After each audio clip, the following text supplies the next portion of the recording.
За сайн байцгаана уу. За энэ удаад бид инженерүүд хэрхэн барааны захиалга өгөх вэ гэдэг талаар авч үзье. За үүний тулд бид нэр CRM системийнхаа энэ худалдаа авалт руу орно. За худалдаа авалтын хүсэлт үүсгэх гэдэг дээр дарлаа.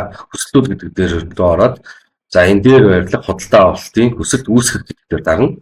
За энэ дээр ингээд дарсан болвол энэ болохоор төсөлтөй холбоотой ерөнхий үйл ажиллагаатай холбоотой гэсэн болвол одоо энэ хоёр чиглэлээр бол одоо барааныхаа хүсэлтийг өгнө.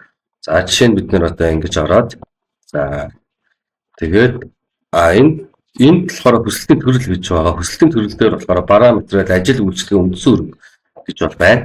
За чухалчлал нь болохоор бага, дунд, өндөр, яаралтай гэж байна. Тэгээд энд чинь шалтгаанаа бичээд тэмдэглэлээ бичээд энэ дээр одоо жишээ нь хэдүүлээ нэг бараа хин чинь захиаж үзье. Тоосго жишээ нь 1500 ширхэг хин чинь хэрэгтэй боллоо. Захиалсан огноо нь болохоор ингээд 24-өөс хамгийн сүүлийн хугацаа хэдэн сарын хэдэн тэнцээ хэрэгтэй вэ гэдгийг авч үзье. Ингээд 29-нд одоо хамгийн сүүлийн хугацаа байдлаар одоо хэрэгтэй гэдэг. Тэгээд хадгалж дарчих. Ингээд худалдаа авалтын хүсэлт үүсгэх гээд одоо уг хүсэлттэй бодоод ингээд одоо энэ дээр дараад илгээч. Ингээд болоо.